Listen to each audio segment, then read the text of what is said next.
Good morning, everyone. It's a great pleasure to have you with us here to conduct this panel on AI and cybersecurity governance in G20. Let me introduce myself. I'm Natalia Couto. I'm a researcher at CTS and a PhD student here at FGV Law School. And together with Breno, we are studying and developing research on cybersecurity at CTS. And I'll be the co-moderator of this panel today with my friend Breno, researcher at CTS2, and postdoctoral researcher at the Army Command and General Staff College, ESAMI. Before we start our event, let me also thank you all the speakers that accepted the invitation to talk to us about cybersecurity, a topic that I particularly love. Now, I'll pass the floor to Breno to start the event with a little bit of context for you to understand why the discussion on cybersecurity in G20 is really important, especially with these specific moments where all countries are strengthening their cyber capacities, both in terms of cybersecurity and cyber defense. And Brazil is developing standards for the national strategy on cybersecurity and thinking about what kind of governance body is the best fit. Breno, the floor is yours. Thank you, Natalia. We have a member that couldn't be here with us today. She's joining us by Zoom, Nombolelo from South Africa, and she should be able to activate the subtitles on Zoom. So we will be speaking Portuguese, but she will hopefully be able to understand us. Então, com isso, eu vou passar português agora. Pessoal, bom dia, é um prazer enorme estar aqui com vocês hoje. É um privilégio estar discutindo esse assunto na CPDP como um todo, mas principalmente com vocês e com esse painel. E realmente, a gente está num momento pivotal, isso nós temos visto aqui desde o início da CPDP, né, mas a gente está acompanhando as diferentes discussões acontecendo em relação a isso, e a gente está num momento pivotal para a questão da segurança cibernética e da inteligência artificial, que vem convergindo cada vez mais em diferentes instâncias, e uma retroalimentando a outra, né? E é um prazer muito grande a gente estar aqui hoje discutindo isso, porque naturalmente, países do G20, por serem as principais potências econômicas do mundo, são os países que vêm liderando essa discussão. E se a gente fala de economias emergentes como BRICS, ou principalmente o caso do Brasil, o Brasil especificamente se encontra num momento crucial de atualização das suas estratégias de segurança cibernética e também de iniciativas de regulação de inteligência artificial. E acho que se a gente está falando de estratégia nacional de cibersegurança, quem melhor para começar a nossa discussão do que o nosso querido Malaguti, que além de assessor do GSI, também é o secretário do Comitê Nacional de Cibersegurança, que está justamente encabeçando esse processo de elaboração e atualização da Estratégia Nacional de Cibersegurança e também liderando discussão sobre qual arcabouço governamental essa estratégia de cibersegurança deveria ter ou poderia ter. E é um prazer muito grande sempre estar participando de um painel com o Malaguti. Nós somos colegas já de longa data, né? Sempre falo que nós somos os chatos da cibersegurança em diferentes instâncias. Mas, enfim, queria passar a palavra agora a ele e agradecer mais uma vez pela participação. Bom dia a todos. Muito obrigado, Bruno. O Breno. É uma brincadeira nossa antiga. Quando ele faz alguma coisa errada, a gente chama ele de Bruno. E aí o caso errado aqui foi ele dizer que eu sou uma das melhores pessoas para falar desse assunto. Então, né, isso é uma piada interna nossa. O que acontece é que eu tenho o privilégio hoje de estar falando aqui de uma posição de certa proeminência na questão da cibersegurança nacional. Eu, atualmente, sou assessor especial do ministro do GSI, do Gabinete de Segurança Institucional, para a cibersegurança. Eu sou um único assessor do GSI que tem uma função específica e única, que é atuar em cibersegurança o tempo todo. E também sou secretário executivo do Comitê Nacional de Cibersegurança, recém-criado, né, criado em dezembro, e que criou 3 grupos de trabalho. O primeiro grupo de trabalho está trabalhando na estratégia, como o Breno anunciou, ele está finalizando, provavelmente agora, no próximo mês, nós teremos a nova estratégia que substitui aquela de 2020, sendo liberada, tornada pública, com 5 pilares, 18 objetivos estratégicos e perto de 90, são 88 nesse momento, ações estratégicas a serem tomadas nos próximos 4 anos para reforçarmos a cibersegurança nacional. E uma das preocupações que aparece nessa estratégia é a incidência de tecnologias emergentes sobre a cibersegurança, riscos e benefícios que essas tecnologias emergentes podem trazer. O Brasil tem uma característica, e isso foi refletido no meu doutorado, uma característica que é bastante reativa às coisas que estão acontecendo. Nós normalmente não nos prevenimos, nós normalmente atuamos de forma reativa. Então, algum episódio surge no horizonte e nós formamos uma força-tarefa para reagir àquilo, para criar uma nova regra, criar uma nova norma. Algumas vezes isso é antecedido de uma discussão um pouco mais longa, mas na maioria das vezes não. Então, vou dar um exemplo na nossa área, né? A Lei Carolina Dickmann tem esse nome em função do vazamento de dados de uma atriz famosa, a senhora Carolina Dickmann, e causou uma comoção nacional e, por isso, foi feito um projeto de lei, ou foi desengavetado um projeto que estava em análise fazia um tempo, e aí ele foi aprovado de forma um tanto assodada, que melhorou um monte de coisas para a cibersegurança, mas criou alguns problemas. E, historicamente, toda vez que nós reagimos a um incidente, a gente tem essa característica, a gente resolve aquele problema imediato e deixa espaço para outros problemas que aparecem em decorrência daquela ação assodada. Então, nós temos, quem está acompanhando aqui o evento está vendo que desde ontem eu tenho levantado questionamentos sobre a questão da regulação da inteligência artificial e da atribuição de uma agência específica a esse órgão. Por que isso? Porque quando nós recebemos lá no GSI a proposta do senador Eduardo Gomes, uma proposta, aliás, excelente trabalho feito pelo senador, no sentido de juntar 10 projetos de lei diferentes que haviam, inclusive o que tinha vindo da Câmara, que é citado aqui sempre, mas eram 10 projetos que foram unificados num só. O senador e sua equipe fizeram um trabalho excelente, mas ficou um espaço perigosíssimo no caso da cibersegurança, que nós conseguimos, com a boa vontade do senador e de sua equipe, nós conseguimos sanar. Vou dar o exemplo rápido aqui. É muito legal quando a gente está interagindo com uma inteligência artificial do tipo a GAL, da Gol, ou o Max, do Exército Brasileiro, que são aqueles chats que você vai falando com a inteligência artificial até a hora que a inteligência artificial diz para você, olha, eu não dou conta de resolver o teu problema, eu transferi você para uma pessoa. É muito legal você saber que você está falando com uma inteligência artificial. Agora, vamos pensar pelo outro lado. O bandido, ele não respeita a regra. E aí, a gente utiliza a inteligência artificial na segurança cibernética para cercar o bandido, para interagir com o bandido e tentar cercá-lo. Então, se tem um hacker invadindo, digamos, a Petrobras deve poder utilizar a inteligência artificial para mapear esse ataque e não pode informar para o bandido que ele está interagindo com a inteligência artificial de segurança da Petrobras, porque senão o efeito vai para o beleléu.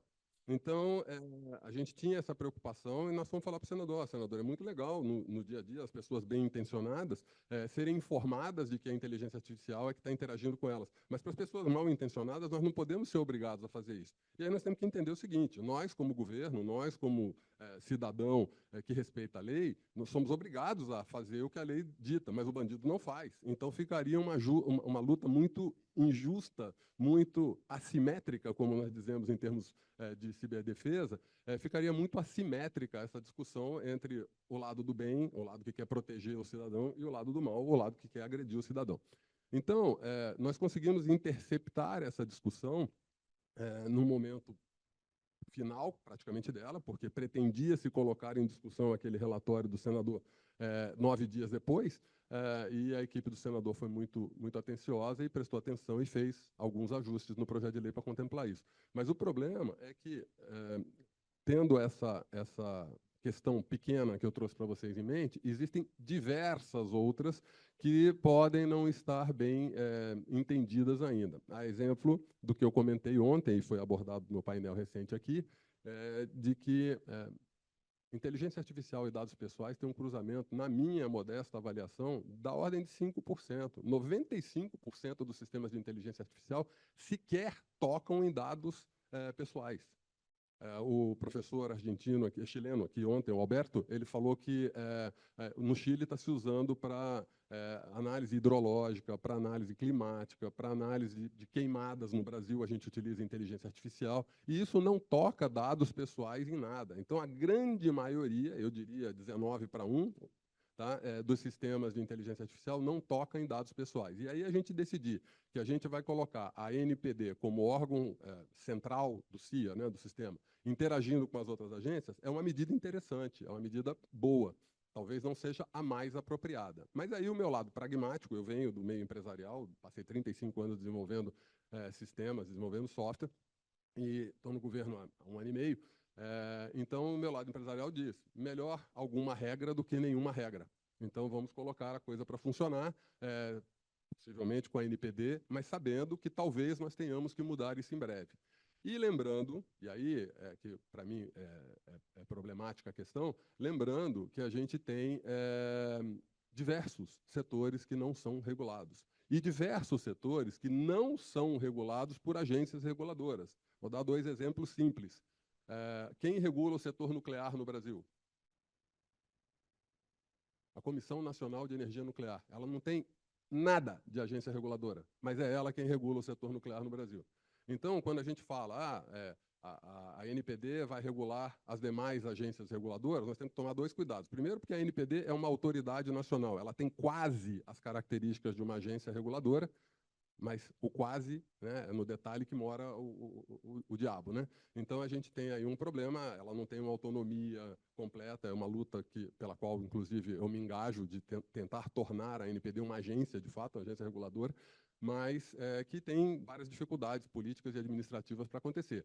Então, a gente tem que tomar um cuidado, porque a gente está falando que uma autoridade, que é a ANPD, vai regular junto com as agências reguladoras e com aquelas que não são agências, diversos setores. E tem outros setores que não são regulados nem por agências, nem por outros órgãos. Nós temos setores que estão abertos. Mas outro exemplo, eu falei que ia dar 2, né? Eu falei da QNEM. O setor de seguros no Brasil é regulado pela SUSEP, Superintendência de Seguros Privados. O setor financeiro, bancário, é regulado pelo Banco Central, que não é uma agência. Então, a gente tem que tomar cuidado com a nomenclatura que a gente está usando, com a terminologia que a gente está colocando na lei, porque senão o que vai acontecer é uma provável judicialização de uma série de questões depois, porque a ANPD não pode regular sobre esse setor, não existe órgão regulador, ou não existe agência reguladora para aquele setor, então a ANPD não pode interferir. A ANPD é uma agência de proteção de dados pessoais, ela não pode entrar na proteção de dados agriculturais ou meteorológicos, ou seja lá o que for. Então, a gente tem que tomar um cuidado com o que a gente vai fazer. Queremos fazer isso? Vamos fazer isso? Vamos. Então, vamos dotar a legislação das capacidades adequadas para tentar cercar o máximo possível e evitar que esse problema aconteça. Além de uma questão que foi colocada aqui ontem, acho que no primeiro painel, que era a questão da capacidade do Congresso determinar o Executivo, né, o Legislativo determinar o Executivo, qual é o órgão que vai executar determinada ação. Tipicamente, a separação de poderes no Brasil diz que o Legislativo diz o que tem que ser feito e o governo diz como.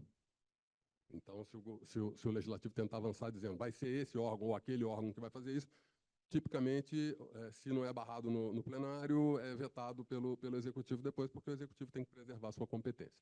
Então, essas eram as questões que eu queria colocar, e eu só esqueci de fazer um disclaimer. Embora eu tenha essas funções no GSI, eu estou aqui como convidado, como acadêmico, eu estou trazendo as minhas opiniões pessoais. Eu não falo em nome do GSI e eu não falo em nome do Comitê Nacional de Cibersegurança, porque eu sou secretário executivo, nem voto tenho lá. Eu simplesmente administro a operação do comitê. E fico aberto, então, para considerações e perguntas. Muito obrigada, Marcelo. Eu acho que foi uma ótima fala introdutória e que trouxe a complexidade do debate que envolve a gente falar em regulação de inteligência artificial, né? E eu acho que eu vou, antes de passar, né, a palavra para o nosso próximo convidado, eu vou ressaltar aqui um ponto, acho que é muito importante, que foi colocado, a nomeação da Agência Nacional de Proteção de Dados como autoridade de inteligência artificial. Eu acho que você colocar na nomenclatura autoridade e não agência faz diferença, porque conforme o Marcelo colocou, para ser uma agência, ela requer uma série de autonomias. Autonomias essas administrativas, organizacionais, funcionais, de gestão de pessoas e também independência financeira, sobretudo. E essa é mais importante, porque com o orçamento atual que a gente tem da NPD, o que fica, eu acho que para a gente refletir, é se ela tem capacidade de conseguir depois administrar isso também, levando para a inteligência artificial, porque infelizmente, no final do dia, a gente tem que ter dinheiro para gerir pessoas, a gente tem que ter dinheiro para desenvolver ações de fiscalização, de sanção, você tem que ter braços, né, para poder desenvolver essas tarefas que são tão importantes. E a gente sabe que a IA, né, ela pode ser tanto feita, tanto utilizada numa fase defensiva como ofensiva, e como o Marcelo falou, são dados, não necessariamente dados, né, pessoais. Então, acho que são muitas questões complexas, mas a questão da gente pensar em qual arranjo institucional de governança deve ficar a cargo são que a gente sempre pensa, né? A gente está desenvolvendo uma estratégia nacional de cibersegurança, mas quem vai ficar à frente de liderar essa governança, né? E quais são os padrões que devem ser melhor colocados? E aí, agora, para falar em padrões, eu vou chamar a nossa convidada, ela é sul-africana, a Nombuelo, ela também é pesquisadora aqui no CTS e é pesquisadora na Faculdade de Joanesburgo. Acho que é só isso. Nombuelo, seja bem-vinda. Passo a palavra agora para você, para falar um pouquinho para a gente sobre esses padrões, né, que estão sendo pensados e desenvolvidos pelo G20.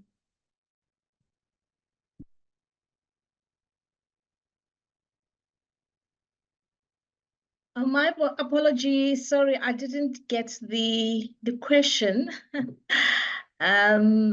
Yeah, the translation here is not that clear. Sorry. Yes. I can speak with you a little bit in English for you to give you some context. We are speaking about the national strategy in Brazil and how it's difficult to deal with these reflections about the governance body and how it's difficult to think about AI being used with defense and offensive purposes, which can amplify the types of attacks that we can be carried out. So to deal with these problems, what solutions can countries of the G20 adopt? So to discuss this, we invite you to talk about a little bit what kinds of solutions that we can talk about. Thank you.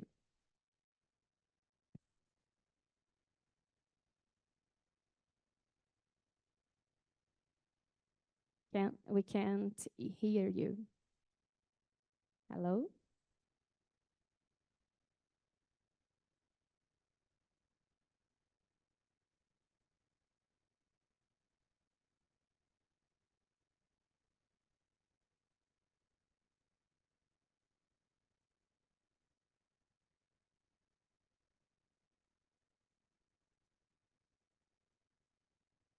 Muted, I'm muted. I'm sorry, I'm muted. Okay. Can you see my screen?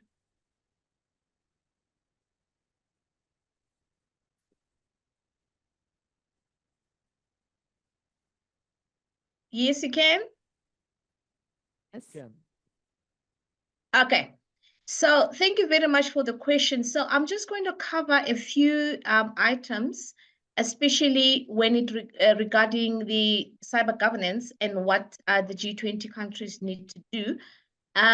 In the slides, I'm just going to talk about the emerging technologies and cyber attacks quickly, and also talk about AI governance and cybersecurity challenges.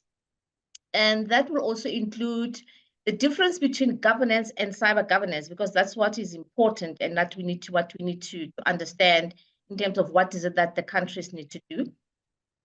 And also, I'm going to briefly talk about the AI governance and the EA framework. The reason why this is very important is that AI is already an existing, it's a technology that is included in the current stack. So it's important that we include all that and talk about how it can be incorporated into the enterprise architecture framework. And the standards will be the next one that we look at, as well as the AI cybersecurity governance baseline, this is what the G20 countries can then adopt and also look at good best practice standards as well. Next slide. Yeah, in terms of emerging technologies, AI is currently integrated into existing systems, and that now has increased the surface attacks and vulnerabilities that we are aware of. And that this next slide now talks to top 10 cybersecurity threats in 2024. There's been increase in cyber attacks, deepfake technologies, intelligence, social engineering, third-party cyber threats, IoT vulnerabilities. So this is based on the Techopedia research that was conducted recently, just to highlight all the attacks that have been happening. In this slide, I'm just highlighting that South Africa is ranked 5th on global cybercrime density list. This was presented by IT Web article in 2020. This was in March 2023. And as you can see from the slide here, UK is at the top and followed by US, Canada, Australia, and South Africa. This is based on the data breaches that have been highlighted. So in terms of the challenges that countries are facing, I highlighted that as we bring in cybersecurity, my apology, as we bring in AI onto the technology stack, we end up having increased attack surfaces and vulnerabilities. The risks are high. There's lack of consistent AI cybersecurity governance standards, which is what we're going to be talking about at the end of this presentation. And also the AI cybersecurity policies are not compatible worldwide. What we found out is that a lot of countries are already developing best practice standards, but they are not compatible or are not being used globally.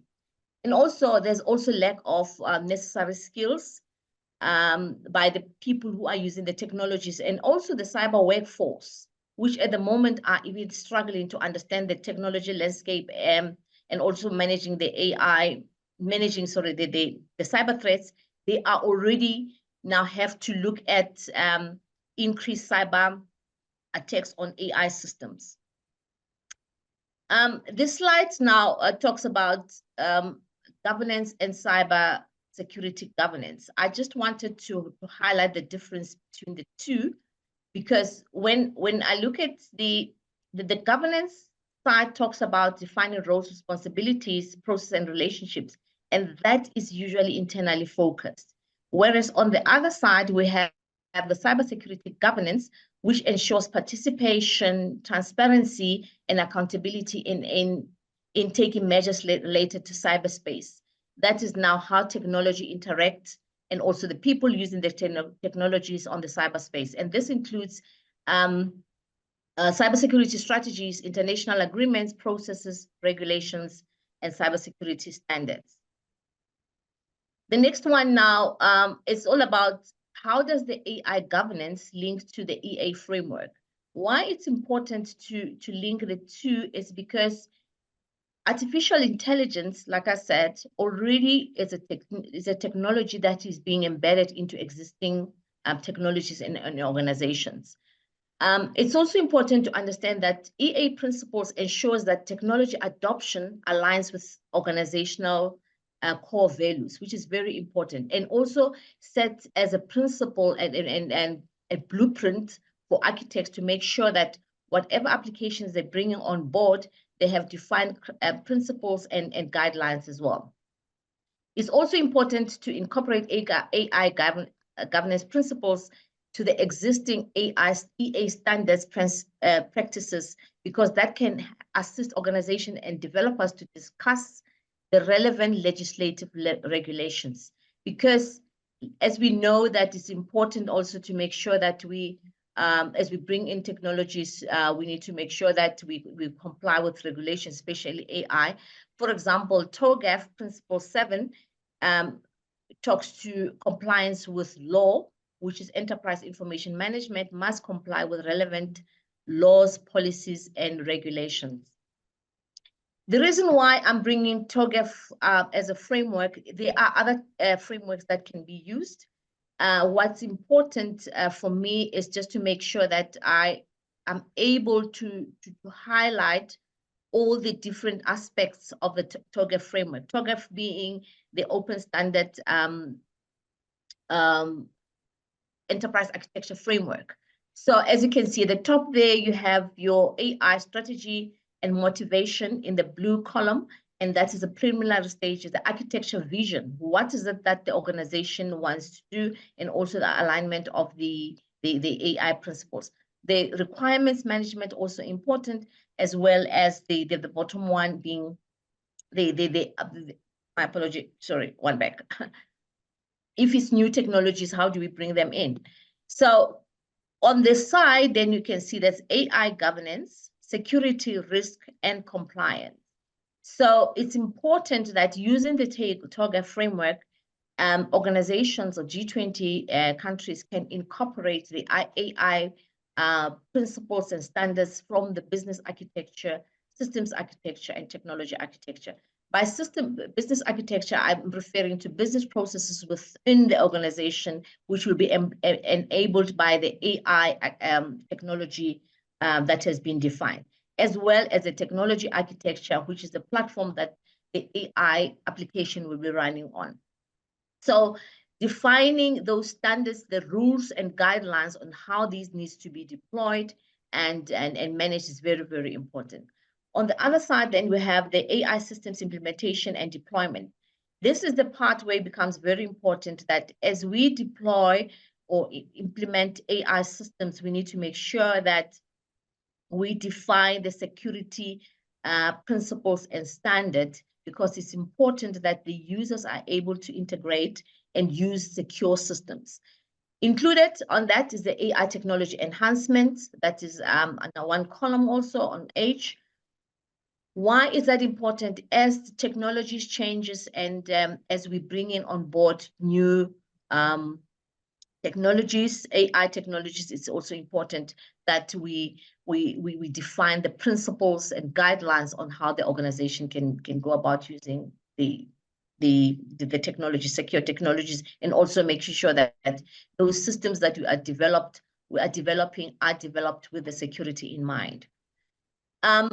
What is currently happening, there's AI governance and cybersecurity governance. I heard briefly that in the discussion with my fellow colleagues that we all know that countries are already developing cybersecurity governance standards and guidelines for AI systems. And I just highlight a few of them, which is your AI risk management and the AI risk management framework by the NIST, which is an American standard, including the ENISA one, which is the Good AI Cybersecurity Principles, the ISO 27000, and the IEC 62443. I have also taken into cognizance that there are other standards that are important. So when we look at AI governance, we can tap on the existing standards that have been defined, because what we need to do in order to implement secure AI systems, we need to have a secure infrastructure, AI development principles, and we need to promote responsible application as well as enhance existing workforce skills. Now, one of the things which the question was asked to me was, what is it that the G20 countries can do? What's important is to implement an AI cybersecurity governance universal baseline. Why is that? From this particular screen, I have made sure that I integrate, as an example, integrated some of the existing frameworks. I spoke about the TOGAF framework, which can also be used to define the technology. So from the screen here, where we look at the cyber governance, this is what the ENISA standards has been defined, where they look at the cyber governance model. So the cyber governance model is made up of 4 components, which is your strategic governance, operational governance, political governance, and technological governance. Briefly, on strategic governance, it's important that the cybersecurity strategy is defined, especially for AI systems, the processes, and also the governance model that will ensure that the entire AI stack is well managed. Then on operational governance, it's the way the organizations ensure that the cybersecurity awareness is done, because what's important is when people start engaging or using AI systems, they need to understand the challenges, they need to understand the issues that are at play, as well as ensure that our cybersecurity workforce is trained on how to manage cyber threats. On the political governance, which is very important, that is where the legal framework needs to be defined, especially when it comes to AI. There's also the importance of collaboration with multi-stakeholder collaboration, information sharing, accountability, and transparency of AI systems.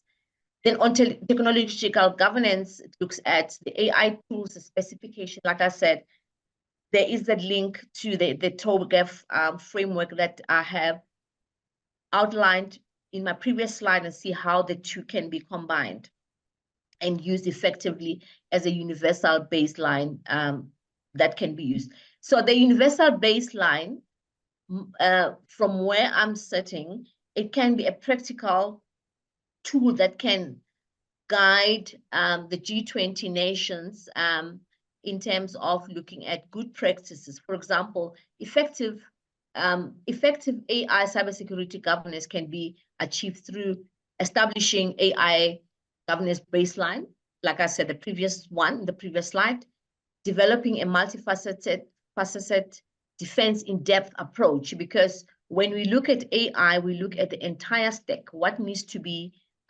defended, what needs to be protected, and how then can that be managed. You also need to look at managing data protection, autonomy, and national sovereignty practices.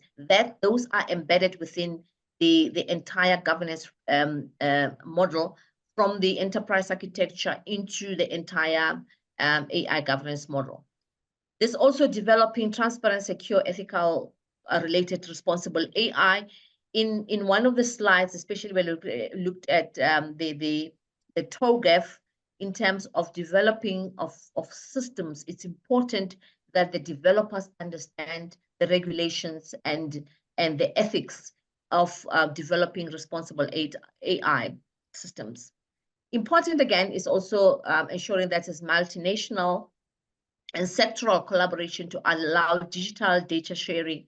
What's important is data sharing through secure communication platform, again, because you do not want a situation where the data that is being shared is again being compromised because the communication platform is not secure enough.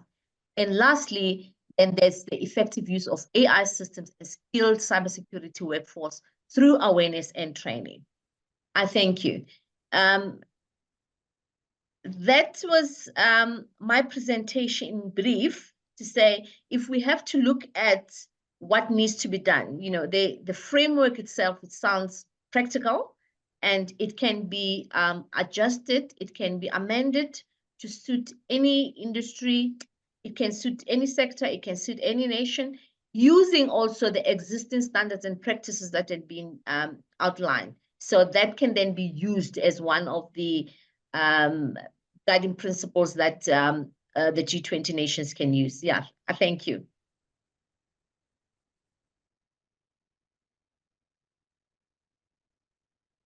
Thank you, Nomulelo.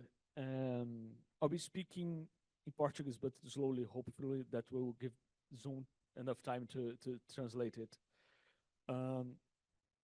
Bom, obrigado, Nomulelo. E é interessante porque quando a gente fala de um painel como esse, que está abordando basicamente segurança cibernética e inteligência artificial, nós estamos falando de duas inovações totalmente transversais que abrangem diferentes esferas políticas, administrativas, econômicas e sociais.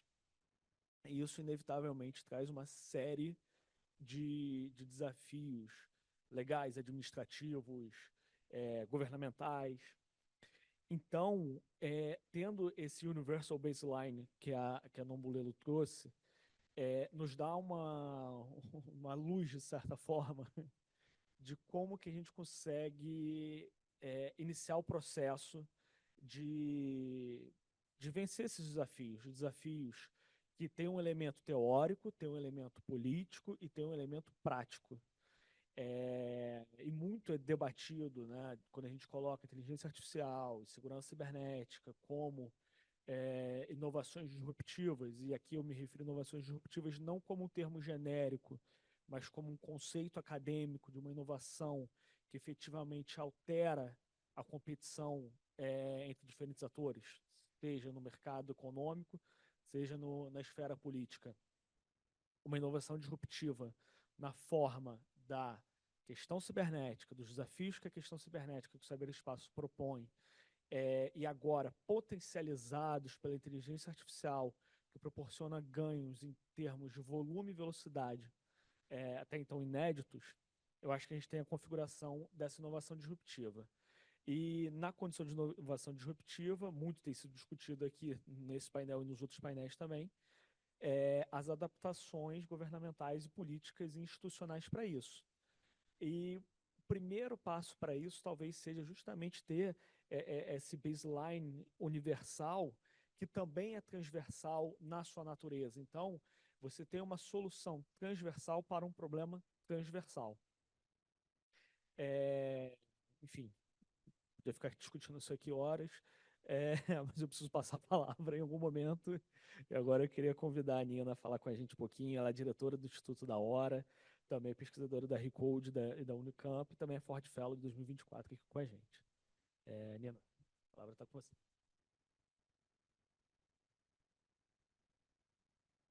Oi, oi, oi. Bom, gente, bom dia. Obrigada, Breno. Obrigada, colegas, aí, pela fala inicial e pelo convite. Eu vou falar um pouco do lado da computação, né, que é onde eu tenho experiência, e eu acho importante começar dizendo que, para a gente da tecnologia, é bem novo o tema de regulação, né, principalmente de pensar regular algoritmos, as ferramentas que nós estamos desenvolvendo, mas não é novo ter agências reguladoras aí que vão regular o uso dessa tecnologia, até porque já tem uns mais de 20, 30 anos que nós respondemos a processos relacionados ao uso de dados, relacionados a como essas ferramentas impactam a vida da sociedade. Então, é bom diferenciar, né, como que está sendo esse debate da regulação agora, para que é novo o debate da regulação de inteligência artificial, mas não é novo a responsabilidade que nós temos durante esse desenvolvimento. Eu acho um ponto aqui, até da representação do laboratório lá na Unicamp, né, que por acaso agora Campinas se tornou a capital de ciência e inovação, então vai acelerar ainda mais os processos e as pesquisas que nós estamos desenvolvendo lá, voltadas para a área da saúde e da agricultura, que é onde nós temos uma base forte na Unicamp na computação.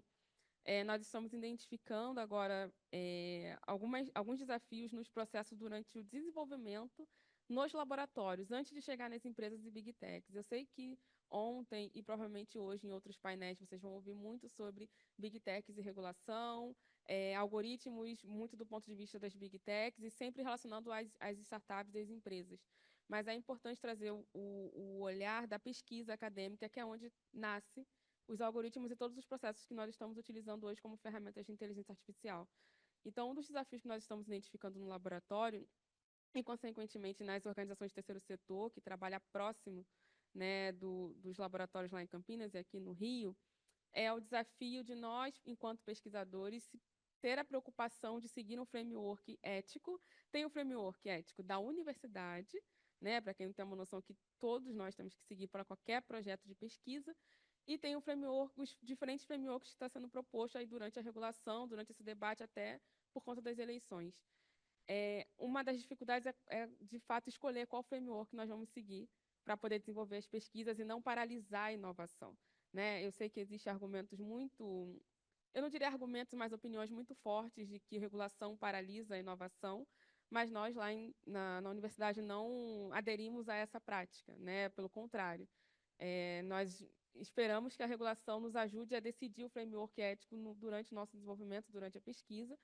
Um dos pontos que eu disse no início, nós trabalhamos muito com a área da saúde, né? Então, detecção de imagens médicas, processamento de imagens médicas para poder ter a detecção mais rápida do câncer, principalmente do câncer de pele, que é onde o grupo de pesquisa que eu estou atrelada participa mais. E, em relação à agricultura, nós estamos falando ali do uso para acelerar o processo de identificação de possíveis problemas antes dos alimentos chegarem até a casa das pessoas, para poder tentar prevenir antes de passar pelas autoridades regulatórias de alimentação, né? E dentro desses processos existem desafios para a coleta desses dados, para o uso desses dados, para o compartilhamento desses dados. Aí, ok, vocês já devem ter escutado bastante sobre isso ontem.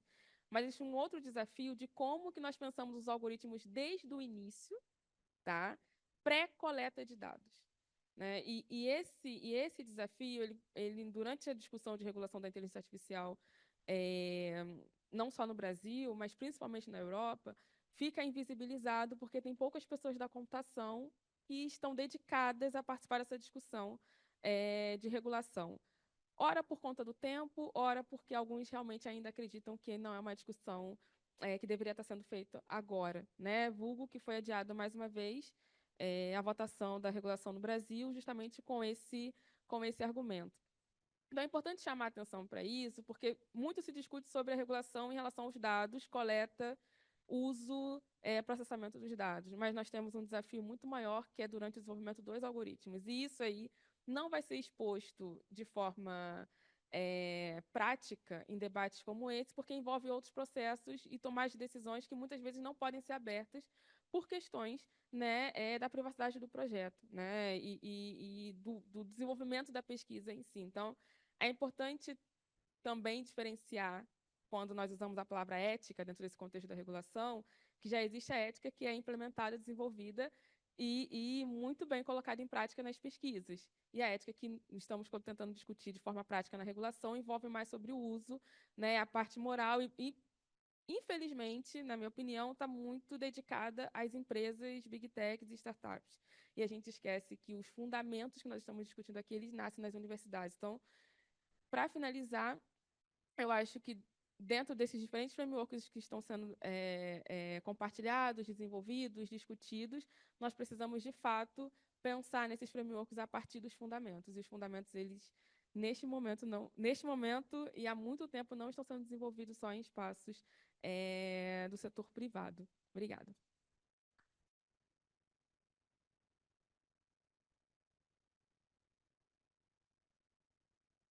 Eu acho que a Nina trouxe um pouquinho mais de complexidade aqui para o tema. E eu queria também chamar a atenção justamente para isso, né? Como é que é difícil a gente discutir inteligência artificial no contexto de cibersegurança, já internamente, né? Dentro de um quadro interno, porque a gente tem uma matéria que é transversal, ela é multidisciplinar, ela conversa, né, com diversos setores, diversos tipos de profissões que tem que trabalhar em conjunto para a gente conseguir desenvolver as melhores práticas, e isso aumenta a complexidade ainda mais quando a gente torna isso mundial, e principalmente no contexto do G20, né? Como que é difícil a gente desenvolver padrões que possam ser aplicados internacionalmente, que possam servir a múltiplos estados, mas, ao mesmo tempo, como é necessário a gente pensar em como esses modelos, né, trazidos, esses padrões, vão se adaptar à nossa realidade, né, a realidade brasileira, e como que isso envolve aí, múltiplos setores para que eles também pensem, né, essas adequações, não só na regulação, mas no momento antes da concepção, né, quando você está pensando no desenvolvimento da inteligência artificial. Eu acho que um ponto também muito importante trazido pela Nina, mas a gente tentar desmistificar isso, que a regulação ela impede a inovação. Isso não é uma verdade, né? É claro que tem Depende da regulação e depende também aí de quem, das opiniões, né? Porque a gente tem abertura aí para todos os entendimentos, mas a gente aqui, pelo menos, a gente tenta enxergar a regulação até como um facilitador, né? E é claro que depende da ferramenta, da estratégia regulatória que você vai utilizar, né?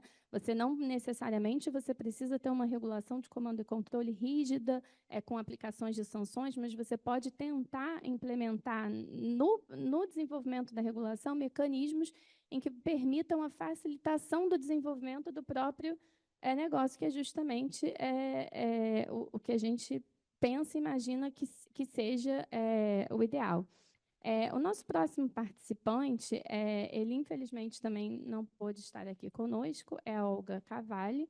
Ela é diretora da Faculdade Nacional de Defesa da Argentina, mas ela não vai conseguir também estar ao vivo, né, pelo Zoom conosco, mas ela enviou um vídeo que fala justamente um pouco para a gente refletir em torno de quais são esses padrões que poderiam ser aplicados, né? Quais são as dificuldades que são divididas, né, por todos os países que compõem o G20 e o que a gente poderia pensar, pelo menos, em comum para tentar desenvolver. O vídeo já está preparado?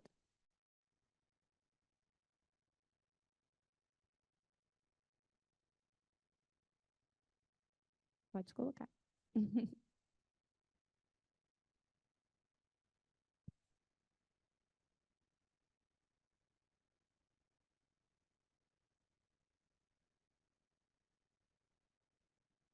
Acho que a gente está com um probleminha com o som.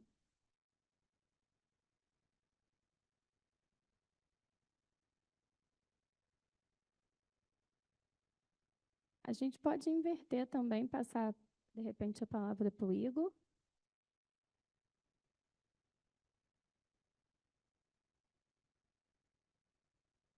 Vamos adiantar, então, pode ser? Eu vou passar a palavra para o Igor. O Igor, ele é professor na UF e coordenador também de uma comissão especial sobre segurança da informação e computacional. Ele também acho que pode ter justamente até um pouquinho mais dessa visão multidisciplinar que a gente estava falando aqui sobre essa questão da complexidade. Obrigado, Natália. Bom dia a todos. Queria primeiro agradecer o convite feito pela Natália e pelo Breno para participar do painel. É sempre um prazer participar de eventos como esse, com o Marcelo e com a Nina. A gente já tem feito um evento anterior, né? Agora repetindo, então, só agradecer pelo convite. Como a Natália falou, eu sou professor da Universidade Federal Fluminense, então estou pertinho aqui do outro lado da ponte.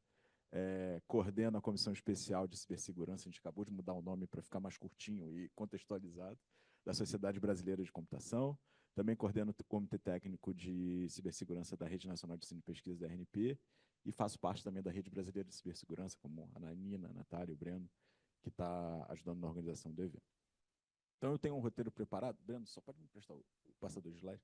Mas eu sempre gosto de falar depois da Nina, porque ela vai direto ao ponto, e aí eu acabo mudando meu roteiro, mas eu prometo que vai ser rapidinho. Como eu faço parte da academia, eu me identifico muito com esse discurso, e a gente sempre fica um pouco a par dessas questões de regulação, a gente acaba sendo um patinho feio ou um peixe fora d'água nessas questões, mas é sempre bom a gente se envolver e ver que a gente tem espaço para contribuir sempre que possível. Então, eu acabei de ver a apresentação da professora Mamboelo e já vi lá que tem a parte operacional e que eu vou falar basicamente sobre isso já já.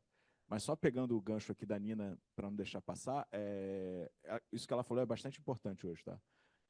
Existe uma mudança de visão da academia sobre essa questão de regulação. Como a Nina falou, hoje em dia, se a gente trata de dados pessoais ou de dados sensíveis, a gente não consegue submeter um projeto sem ter o parecer da comissão de ética da universidade, de outro organismo, então nenhuma agência de fomento aceita o nosso projeto ou começa a avaliação do nosso projeto sem isso. Então, é algo que a gente tem em mente hoje e a academia mudou um pouco da sua visão em relação a essa questão de regulação, enfim. Tá? Eu sempre brinco também com o Malaguti, com outras pessoas que eu converso sobre a regulação, que a gente, antes da regulação, né, a gente está preocupado e a pergunta que eu faço é sempre quem vai regular e quais são as pessoas, ou se existe gente com a capacitação necessária para fazer essa regulação. Então, a preocupação da Comissão Especial de Segurança da Informação, de Cibersegurança da SBC, agora a gente mudou o nome, ainda não gravei, Mas a preocupação principal da comissão especial é com a questão da educação. A gente trabalhou 3 anos na elaboração do que eu vou falar para vocês, de um referencial de formação para um curso de cibersegurança. Então, a nossa preocupação, e o que eu vou falar sobre há pouco, é como a gente pode ajudar na questão da regulação, do ponto de vista de preparar pessoas para atuar nesse órgão ou nessa área, em particular da cibersegurança no Brasil. Tá? Bom, como eu sou professor, eu sempre faço uma pergunta para a turma, né? Para ver se o pessoal está acordado, se não tem ninguém dormindo, prestando atenção. Então, a primeira pergunta, prometo que é a única, é se vocês têm ideia do déficit de formação de profissionais da área de cibersegurança em todo o mundo. Alguém quer dar um chute? É de 1.000, milhares, milhões, bilhões? O pessoal aqui não vale porque eles já viram as transparências antes. Bom, esse número, segundo o Fórum Econômico Mundial, é de 85 milhões até 2030. Então, é um número absurdamente grande de pessoas capacitadas para trabalhar na área. Então, isso é uma preocupação. Bom, a gente está falando em regulação, está falando em desenvolvimento de novos algoritmos, coisas relacionadas, e falta gente com o conhecimento necessário para trabalhar na área. Então, essa é uma preocupação que existe. Tem números menores, mas uma escala de tempo menor também. Por exemplo, 4 milhões de pessoas, faltam 4 milhões de pessoas capacitadas para assumir postos de trabalho na área. E aqui no Brasil, a gente tem um número, que o Marcelo sempre brinca que está subestimado, de 140 mil pessoas até o ano que vem. Tá?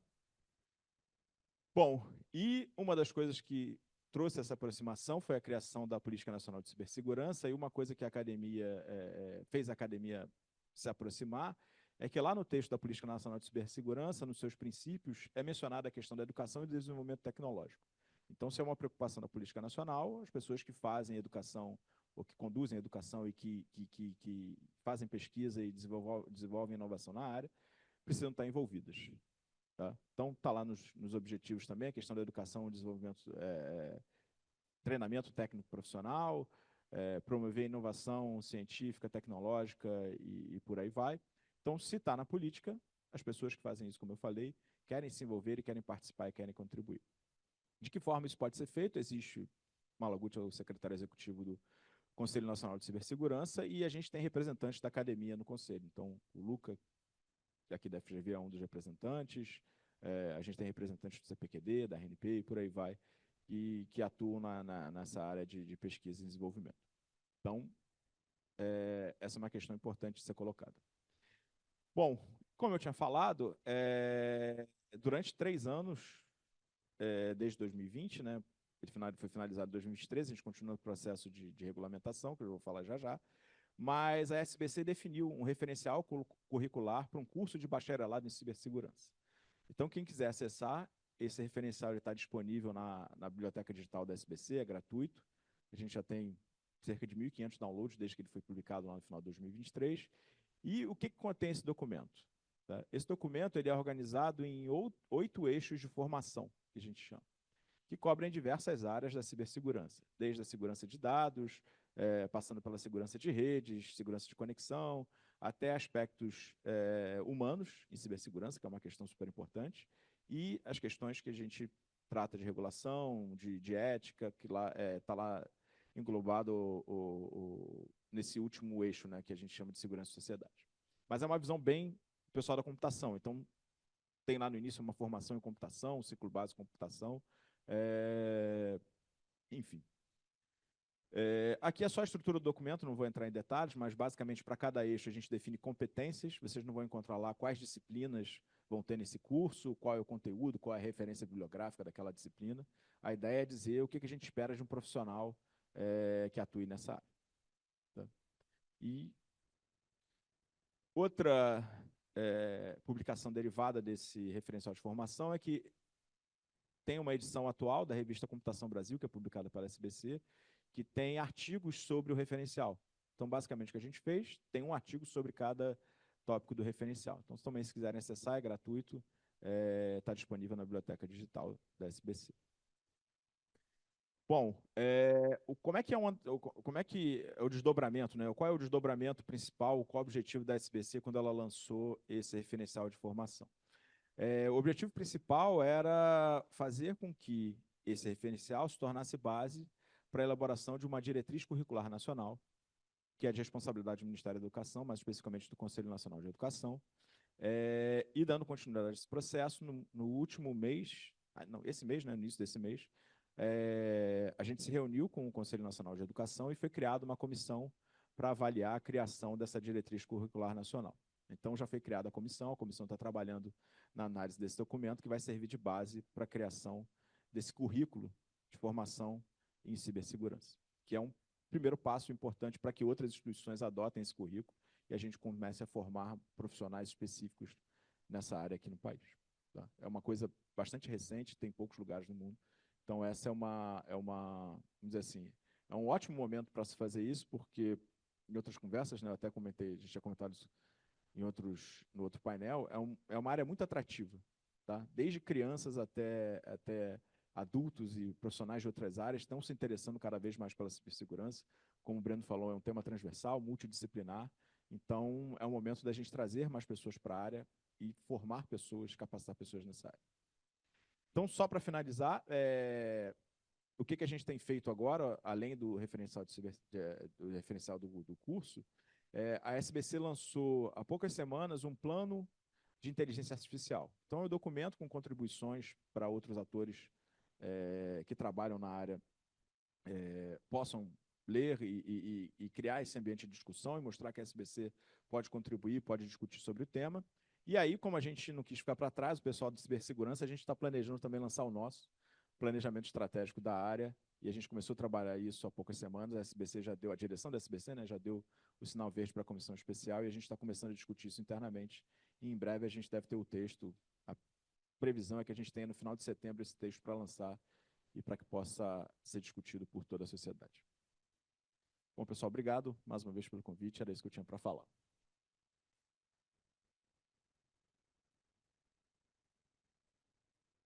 Muito obrigado, Igor.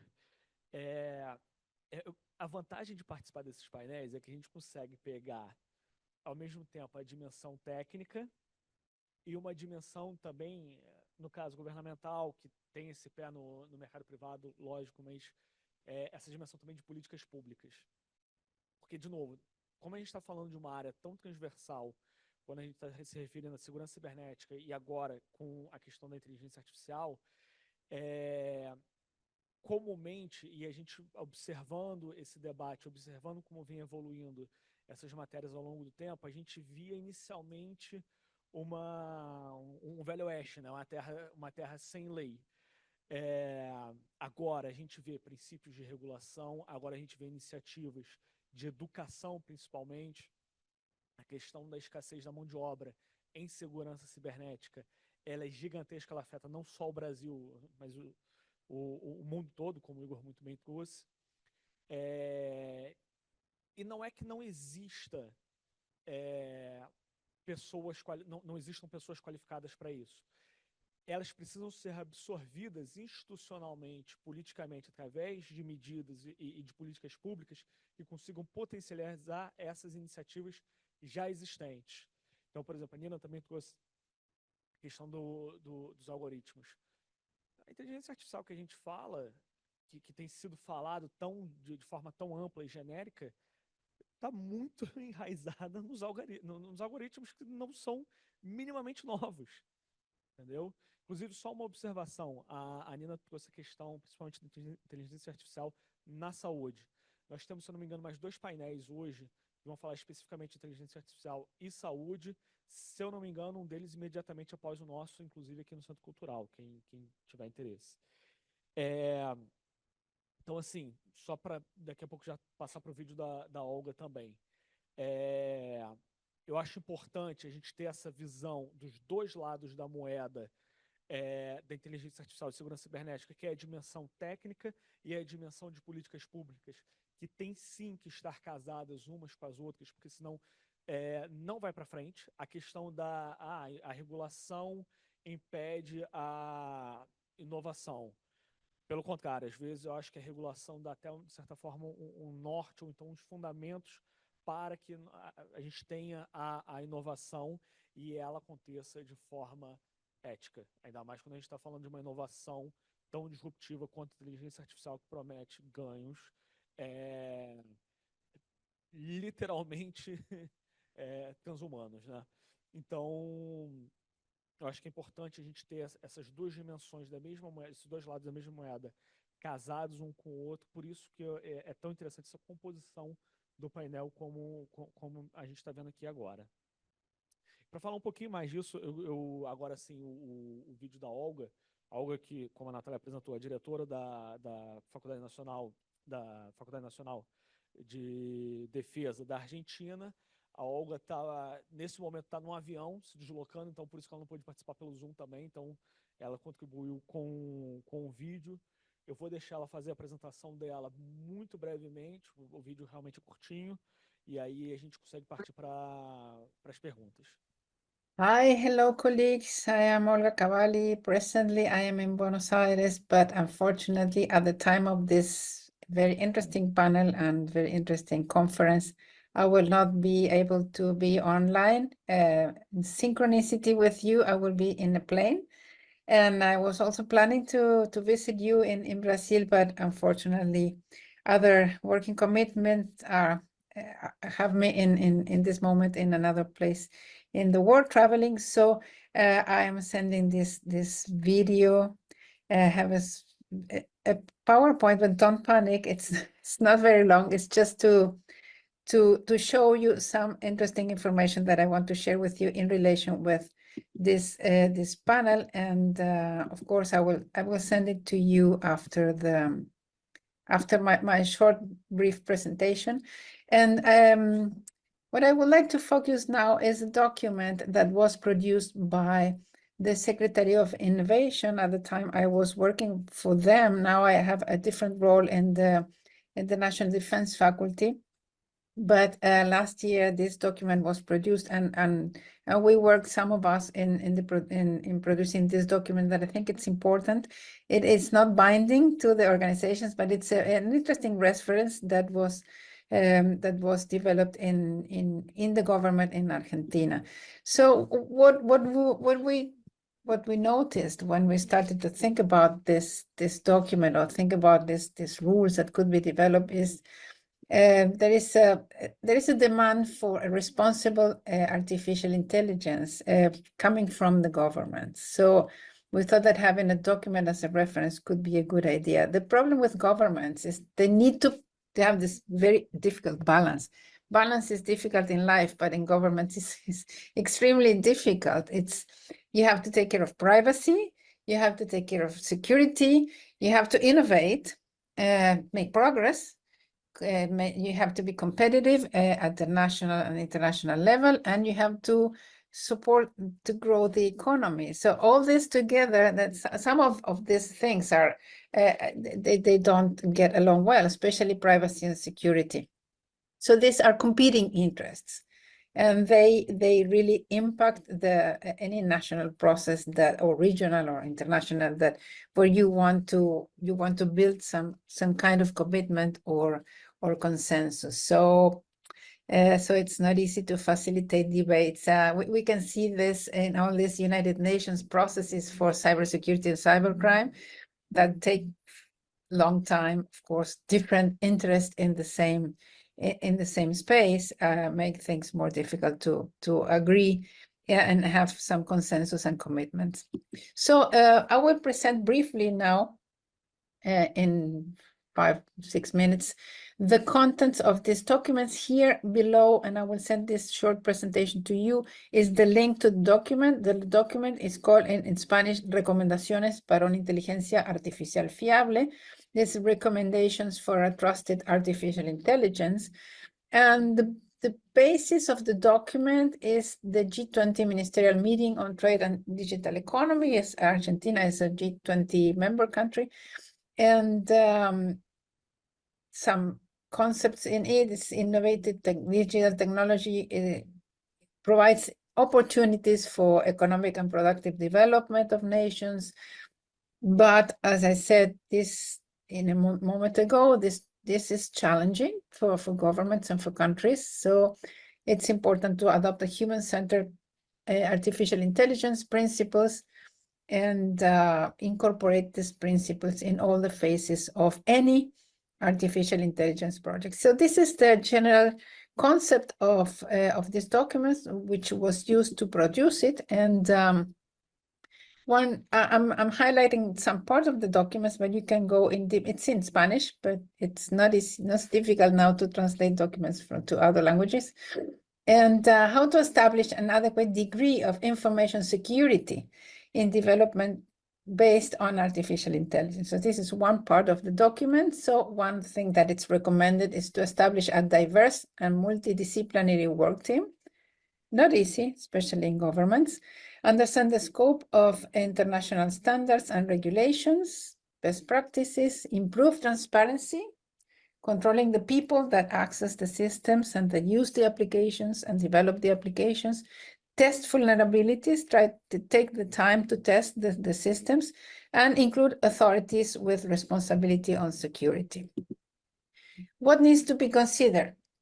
You have to keep in mind that you have to keep inclusive growth in mind, sustainable development, human-centered values, especially freedom of expression, dignity, autonomy, privacy, and data protection, non-discrimination, equality, diversity, social justice, and internationally recognized labor rights. So all of this has to be in mind when you develop an artificial intelligence system. Transparency, explainability, it has to be robust, and it must be, you have to consider traceability. The part that I think it's very important is what is recommended to do before starting an artificial intelligence cycle or process. Evaluate the level of awareness in the organization. So I hear a lot here in Argentina, oh yes, artificial intelligence is very important. We have considered that. What do you have? Which is the level of awareness? What do you have in your organization or your company? Are you able to do this? Is this the right moment? Is the use of artificial intelligence exclusive for the problem you want to solve, or it's broader? What is the scope? Which models of artificial intelligence will you adopt? For example, it's only automation. You will only automate some of the repetitive task process that respond to specific problems, labors that can be easily automated, or you have to mix machines and humans to collaborate to solve problems. Human-machine model, augmented intelligence model, human in the loop model. So these are two different. So these questions are important that an organization or a company think about before starting an artificial intelligence project. Why are you using it? It's really a need for an artificial intelligence. What is the intent of the use of this artificial intelligence? How will human control be carried out? So it's only machines. That's maybe problematic. You need human control also in the loop. And of course, consider ethical aspects within this artificial intelligence cycle. And these are my 10 minutes. This beautiful book was produced by Fundación Getulio Vargas and the South School of Internet Governance. It's available in our website. And you can follow us on social networks to know where the next school will be. And I send you my regards from Argentina. If you have any comments or you want more details about the document that I presented, just send me a note on social networks. I am Olga Cavalli in all the social networks. Best regards from Argentina. Bye.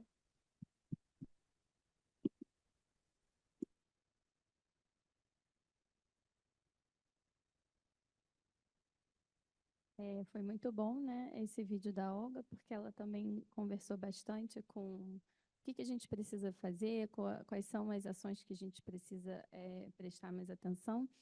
E acho que a gente está no tempo, né, do nosso painel, não estouramos, acho que conseguimos nos manter firmes, o que é difícil para nós acadêmicos, né? Quando a gente pega no microfone, a gente gosta de falar bastante. Então, acho que a gente tem algum espaço para pergunta. Enquanto acho que o microfone passa, sintam-se à vontade para fazer questionamentos para qualquer um dos palestrantes. Eu também tenho 2 perguntinhas e eu vou também abusar da minha prerrogativa de moderadora. Uma para o Marcelo Falando em cibersegurança, é claro, é um tema que me interessa, porque, né, eu estou fazendo meu doutorado em cibersegurança e eu penso muito na questão da governança. Então, eu queria que você falasse um pouquinho quais são os benefícios da gente se pensar numa agência reguladora para ser o nosso arranjo institucional de governança. E, antes de passar a palavra para você conseguir responder, eu queria saber de vocês dois também quais são os instrumentos, porque a gente falou muito nessa questão da importância da educação, né? Mas uma questão prática, quais são os instrumentos que a gente tem disponível hoje e que seriam úteis para que a gente pudesse até utilizá-los em favor da educação e como inseri-los numa política pública, mas pensando numa cooperação, né? Como que a academia ela poderia cooperar com o setor público e poder desenvolver medidas que capacitassem mais a cibersegurança. E acho que vocês podem responder, depois a gente passa, né, para o público. Tá, pode ser. Bom dia, Thiago, da NPD. O meu questionamento, e vem um comentário, é entender, principalmente a partir das falas do Dr. Malaguti e também do Igor, se vocês não acreditam que existe, na verdade, bastante sinergia em propostas que estão sendo trazidas entre a proteção de dados e a cibersegurança. Né? Principalmente quando a gente fala, por exemplo, na formação de um plano de currículo nacional, que de fato é algo muito importante. E aí eu aproveito para fazer a ressalva, porque eu fiquei até bastante contente, doutor Malaguti, quando você traz que apenas 5% dos problemas de IA hoje envolvem dados pessoais, porque, curiosamente, 10 dos 13 casos de alto risco que estão no PL são os que envolvem dados pessoais, como casos de educação, trabalho, saúde. Então, isso, na verdade, traz uma mensagem positiva para o mercado, que ele está muito preocupado de que essa é uma regulação que vai travar a inovação IA e talvez a sua mensagem talvez vai, né, até num sentido diferente. E aí também é sempre importante para a gente fazer chamar a atenção. A NPD, de fato, não é uma agência reguladora, mas enquanto autarquia a gente tem, sim, autonomia financeira, administrativa, e o fortalecimento institucional, de fato, é necessário, a gente concorda nesse ponto, é algo que a gente tem lutado bastante, nosso presidente está trazendo muito disso em todos os espaços, né, de debate, inclusive no legislativo, e a gente acredita, inclusive, que essa regulação de IA pode ser um caminho para justificar nosso fortalecimento.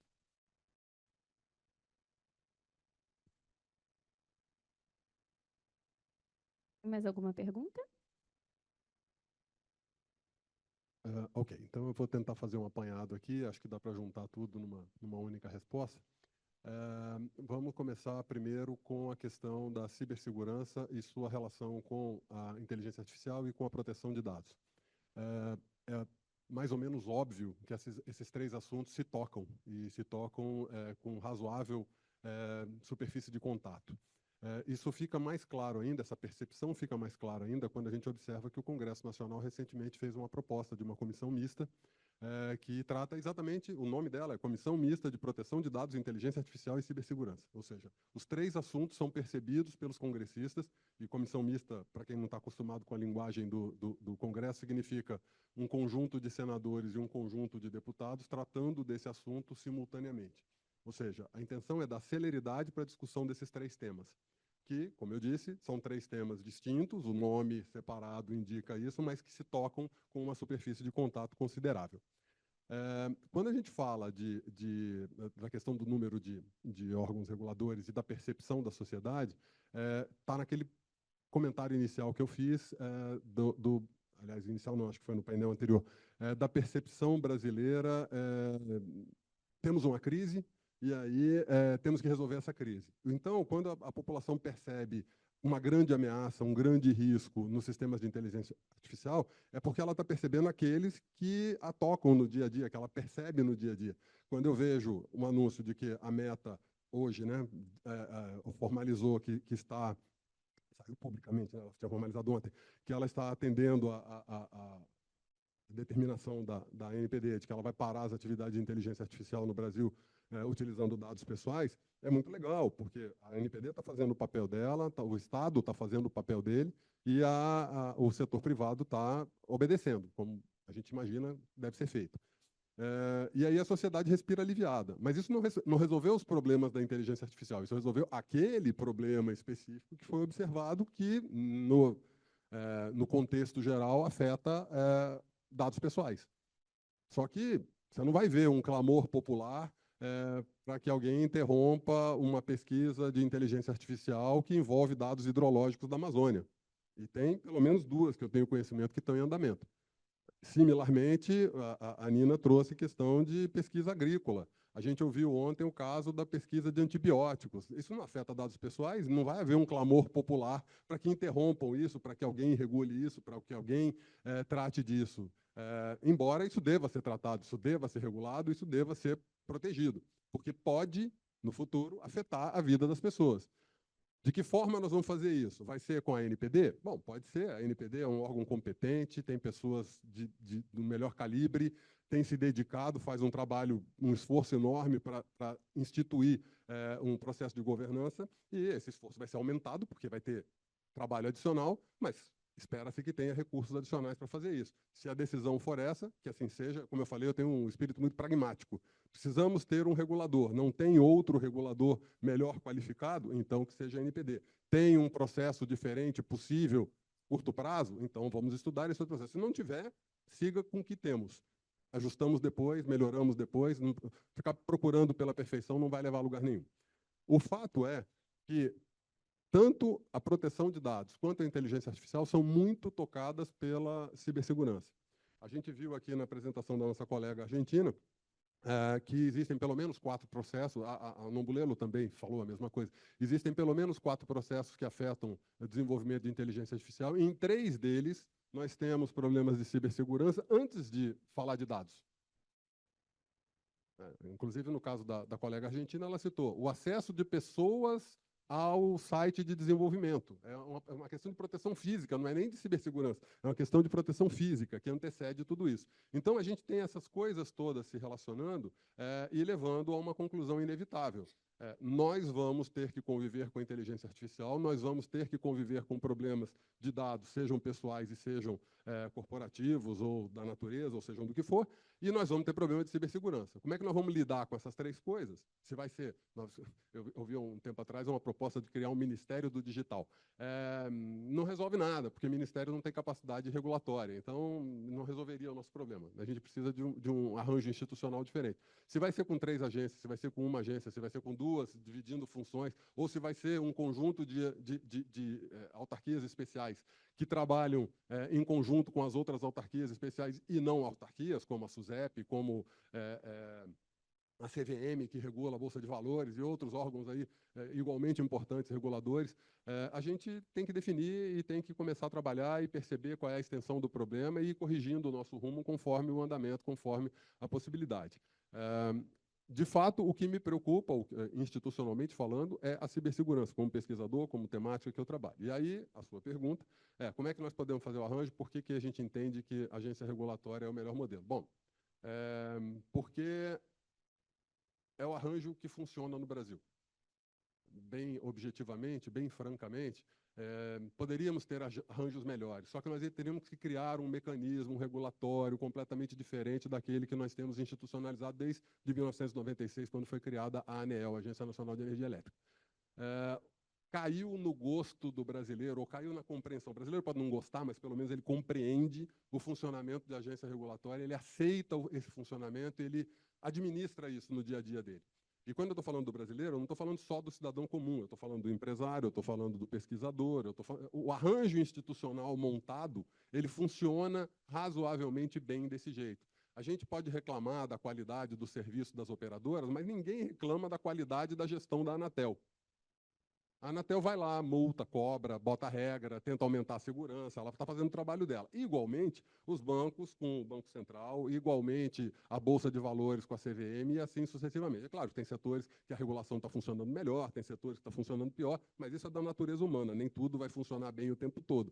mas a gente tem um esforço concentrado, um esforço operacional sendo executado nessa linha, para que a gente tenha aí um mínimo de proteção e organização da nossa sociedade para que ela funcione normalmente. Nesse contexto, nós temos uma discussão parecida no GSI que envolve infraestrutura crítica. Qual é o órgão que regula infraestruturas críticas? Nós não temos um órgão, nós temos vários órgãos que parcialmente regulam as infraestruturas críticas de seus setores, mas tem um monte de outras infraestruturas críticas que não é regulada por ninguém. Um grande problema que nós temos de infraestrutura crítica aqui no Brasil é que, de vez em quando, alguns indígenas de algumas localidades, para chamar a atenção de uma causa qualquer que eles tenham lá, eles vão e derrubam uma torre de energia elétrica ou uma torre de telecomunicações. Não tem nada a ver com cibernética, não tem nada a ver com proteção de dados, não tem nada a ver com... infraestrutura crítica para nós. Nós precisamos daquela infraestrutura funcionando. Mas, por uma razão qualquer, fisicamente, alguém foi lá e causou um dano que precisa ser resolvido. Nós vamos criar uma agência específica de infraestrutura crítica, ou nós vamos juntar isso com a possível agência de cibernética, ou nós vamos fazer um modelo regulatório diferente, nós vamos propor um modelo legal, vamos mudar o decreto-lei 200 para fazer um arranjo institucional diferente. Podemos fazer isso tudo. Nós somos uma sociedade madura, uma sociedade moderna que pode fazer isso tudo. Só que isso leva tempo. Um tempo que nós talvez não tenhamos. No caso da cibersegurança, eu garanto para vocês, nós não temos.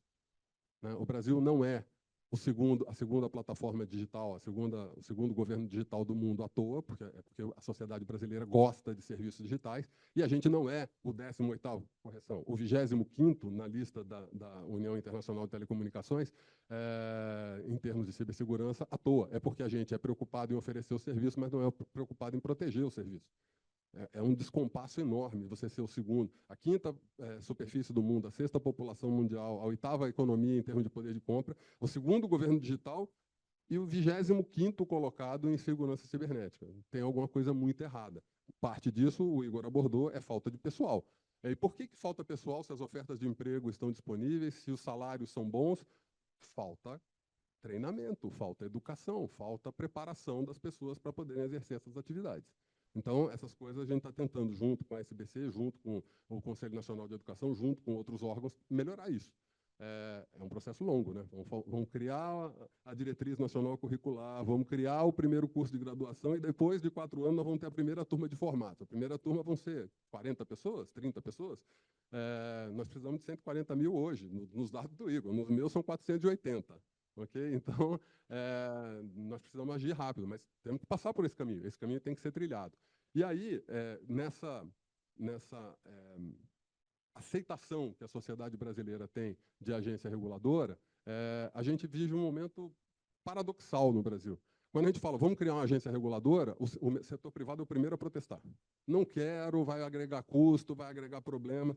Há 10 dias houve uma audiência pública no Senado, lá em Brasília, e 4 representantes de associações de empresas foram lá dizer, olha, nós apoiamos a criação de uma agência de cibersegurança. Por que parece paradoxal, né? Porque vai agregar custo, vai agregar problema, mas, como a Nina observou, a academia tem esse interesse, mas o setor privado também tem. Nós queremos uma direção. A gente quer saber o que a gente pode fazer, o que a gente deve fazer. Enquanto ninguém dá direção nenhuma, está todo mundo com medo de fazer e depois ser proibido lá na frente. Então, é melhor que a gente dê uma direção e que as pessoas apontem. Claro, toda vez que a gente faz uma regra, alguém é prejudicado, nós precisamos debater melhor para diminuir o número de prejudicados, mas sempre vai ter alguém que vai se sentir prejudicado. E aí, democracia é assim, prevalece o interesse da maioria. Né? Então, nós temos que entender isso, nós temos que atuar nesse sentido, nós temos que trabalhar nessa direção e nós temos que trabalhar com aquilo que funciona, porque o Brasil tem uma cultura muito interessante. Só tem 2 países no mundo em que você tem o conceito de expressamente proibido. Porque, para todo mundo, proibido é proibido, você não pode fazer. Mas no Brasil a gente tem, é expressamente proibido. Por quê? Porque o proibido, bom, se não tiver ninguém olhando, eu posso fazer. Mas o expressamente proibido, provavelmente tem uma câmera me fiscalizando aqui, eu não vou fazer. Ok? É da nossa cultura. Isso é um dado, isso é uma característica do brasileiro, que tem um lado bom e tem um lado ruim. Então, nós temos que trabalhar com esse dado do problema. Para a nossa cultura, funciona o arranjo institucional de agência regulatória, então é com ele que nós vamos trabalhar, porque esse é o que funciona. Se nós vamos criar um novo, ele pode não funcionar. E aí nós vamos perder muito tempo, um tempo que nós não temos. Eu já alonguei demais aqui a minha resposta, peço desculpa, mas espero ter abordado todos os assuntos.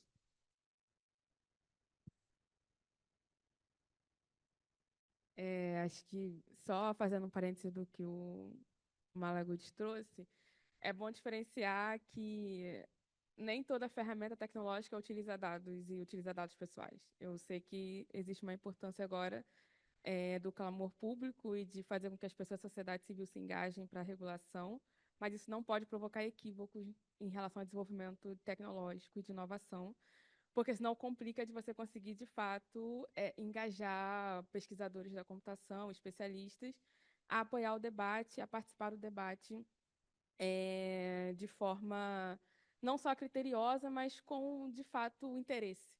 Né? Então, eu queria reforçar isso. E quando a gente fala de cibersegurança, como você colocou bem, Malaguti, nem todas as ferramentas de cibersegurança utilizam dados pessoais. E eu tenho visto que tem sido usado esse tipo de argumento ou de fala para poder engajar o público, mas aí cria outros problemas aí do ponto de vista educacional, outros problemas que nós vamos ter que resolver politicamente entre as diferentes áreas para poder realmente conseguir engajar para uma boa regulação e que, de fato, faça a diferença na vida das pessoas. Então, dado essa observação, respondendo à pergunta da Natália, eu acho que o primeiro ponto é sobre o interesse principalmente da geração mais nova em relação às áreas de tecnologia, de forma geral, não só as áreas de dados. Então, para as pessoas que não não têm a noção nesse momento, porque todo mundo só fala de inteligência artificial, na parte de engenharia de software, por exemplo, a cibersegurança é super importante. Nós chamamos mais de cibersegurança e não de segurança cibernética, porque aí tem uma noção muito mais governamental da coisa e organizacional. Então, na engenharia de software, por exemplo, o fato da gente ter Zoom e a gente ter as ferramentas para vocês conseguirem visualizar a imagem das pessoas, seja num telão, seja pelo celular, isso não é inteligência artificial, isso é software. E essa parte do desenvolvimento, essa noção de desenvolvimento, você não precisa ter acesso a dados pessoais de pessoas ou a dados de pessoas para poder desenvolver esse tipo de ferramenta. Mas, desde o seu início, você teve ali atrelado regras e visões da cibersegurança para você conseguir tornar esse desenvolvimento seguro, e tanto do ponto de vista individual quanto do ponto de vista da massa, do uso da massa. Então, hoje nós temos o interesse de pessoas por essas áreas, que muitas vezes não é visibilizado porque está todo mundo interessado em inteligência artificial. Então, no instituto da qual sou diretora, nós estamos com 80 jovens de Recife e Belém estudando segurança da informação. Nosso papel ali não é só assegurar o conteúdo, mas assegurar que eles deem continuidade nessa formação. Então, o interesse pela formação e não só o interesse pelas ferramentas e pela programação, que até então é o que é visibilizado no Brasil. Então, eu diria isso como primeira ferramenta, vamos dizer assim, até para poder avançar com a visão educacional, e eu espero que daqui a 4 anos parte desses jovens sejam os jovens formados pelo curso de cibersegurança que está sendo discutido na SBC. E um outro ponto são os pesquisadores que mantêm algum tipo de comunicação efetiva e contato efetivo, tanto do ponto de vista de pesquisa, como do ponto de vista de desenvolvimento, com o Brasil. Pesquisadores de cibersegurança, de segurança da informação, que podem não estar aqui presencialmente, tá? Estão em universidades, estão em empresas, estão trabalhando em empresas como a própria Cisco, que liderou por muito tempo esse debate da rede e cibersegurança, mas que mantém contatos efetivos aqui, ajudando a gente a desenvolver não só as ferramentas, como uma visão mais global dessa área. Então, eu considero isso uma ferramenta super importante, porque dentro desses números, não sabemos qual que está mais correto no momento, se é do Malaguti ou do Igor, mas dentro desses números de escassez, vou tirar uma média, tomara que seja dele que é menor. Então, dentro dessa média, parte desse gap é porque muitos deixaram o Brasil. Então, fizeram a formação da graduação ou o curso aqui, porque nós somos parabenizados o tempo inteiro nessa área pela formação, tá, de computação no Brasil, mas deram continuidade de mestrado e doutorado fora, ou foram contratados por empresas de fora e não participam da economia e do desenvolvimento aqui. Então, eu considero muito importante visibilizar que esses contatos são mantidos, tanto do ponto de vista de pesquisa, como do ponto de vista de ferramentas, desenvolvimento de ferramentas. Bom, tentar responder as perguntas rapidinho. A pergunta da plateia, sem dúvida, as 3 áreas estão interligadas e tem pesquisadores que trabalham com as 3 ao mesmo tempo, ou com 2 delas. E especificamente sobre a questão da proteção de dados, ela é um dos eixos de formação lá do currículo proposto. Então, é uma área que em teoria, seguindo aquele currículo, vai estar coberta sobre a formação. A SBC participou do Conselho Nacional de Proteção de Dados, né, na primeira formação do Conselho, agora não é mais tem representação, mas é sem dúvida uma questão, são questões que estão atreladas, então é uma preocupação do currículo, da formação, então proteção de dados, cibersegurança e outros eixos têm relação entre si. Sobre a pergunta da Natália, não existe uma ação, vamos dizer assim, coordenada ainda com o governo, com as universidades, ou com os representantes das universidades, ou outros institutos de pesquisa. Existem iniciativas, como a Nina falou, do Instituto dela, do Instituto da Hora, ou de outras instituições. Uma iniciativa que ganhou repercussão nacionalmente é o Hackers do Bem, que é um programa da RNP junto com o Ministério de Ciência e Tecnologia. Então, existe o acompanhamento do governo, tem representantes do governo no Conselho, mas não é uma iniciativa governamental, recebe o apoio do governo. A SBC está envolvida e outros representantes também. Então, só para vocês terem uma ideia, a previsão inicial era ter 30 mil inscritos no programa de capacitação na área e foram mais de 100 mil inscritos. Então, isso gerou um problema danado, porque a infraestrutura de computação não estava prevista para isso, então houve problema, houve críticas, e o pessoal falou, o programa de segurança não é seguro, mas enfim, vamos pular essa parte. Mas hoje é um sucesso, ele está rodando e a gente superou a expectativa de atração de pessoas e, como a Nina falou, é uma área super atrativa. Eu sempre dou meu filho como exemplo, e eu dou porque ele gosta de ser, mas ontem, por exemplo, eu estava participando de uma aula lá com o pessoal do NIC-BR e citei o Hackers do Bem. E ele escutou e falou, hacker? Eu posso ser isso? Eu posso fazer? Então, uma criança de 8 anos que já foi, como a Nina falou, é algo que a gente tem que explorar e utilizar a nosso favor para trazer pessoas para a área e de formação. E uma última, então, Natália, vamos dizer assim, a curricularização da disciplina cibersegurança é um primeiro passo para a gente criar essas ações que hoje ainda não existem nesse nível. O que existe já é um passo interessante, no nível mais baixo, na educação básica, educação fundamental, já existe a curricularização da computação. Então, a SBC está trabalhando na formação de professores para atuar nesse segmento, que é uma coisa que não existe. E, basicamente, não é ensinar a programar, mas é ensinar teu pensamento computacional, essas coisas desde dos níveis mais básicos de educação. Então, essa é uma iniciativa que existe. E só para fechar, pegando gancho mais uma vez na fala da Nina, essa questão da regulamentação é muito interessante, desses princípios éticos e dessas limitações, porque o pessoal acaba se virando para contornar esses problemas. Então, hoje em dia, eu não sou pesquisador da área de inteligência artificial, eu sou pesquisador da área de cibersegurança de redes de computadores, mas a gente brinca que todo congresso hoje da área é de IA, porque todo mundo usa IA para qualquer coisa. Então, uma das preocupações que a gente tem nesses domínios, muitas vezes, é a privacidade, a proteção do dado, e a gente foi desenvolvendo algoritmos que levam isso em conta. Então, hoje, por exemplo, a gente tem algoritmos de aprendizado federado, por exemplo, que fazem treinamentos locais do modelo, ou seja, eu só posso usar o meu dado aqui nesse escopo, eu só vou usar esse dado no meu escopo, vou treinar o meu modelo, e depois eu combino o modelo com o da Nina, com o do Breno, com o da Natália, sem saber quais são os dados dele. Então, é uma adaptação que foi feita para isso. Hoje em dia, muitas pessoas, a gente fala de IA explicável. O que é isso? Eu vou conseguir explicar o que foi feito no meu dado até chegar na decisão, na classificação, o que for. Então, essa questão da regulamentação e dos princípios éticos ou dos limites que a gente dá para os algoritmos acabam sendo levados em consideração na hora que a gente concebe os algoritmos. Tá? Então, isso é uma preocupação que pode ser levada desde o início e ser contornada e a gente ter resultados tão bons ou próximos do que a gente teria se tivesse o dado de todo mundo disponível. Tá bom? Obrigado, Igor. Pessoal, eu vou ser extremamente rápido na minha fala de encerramento, porque literalmente daqui a 1 minuto começa o próximo painel aqui. Então, eu queria, claro, agradecer a presença dos palestrantes, agradecer a presença de vocês. Obrigado por vocês terem acompanhado a gente. Com certeza, a gente vai ficar circulando por aqui, então, por favor, falem com a gente vai ficar horas debatendo isso.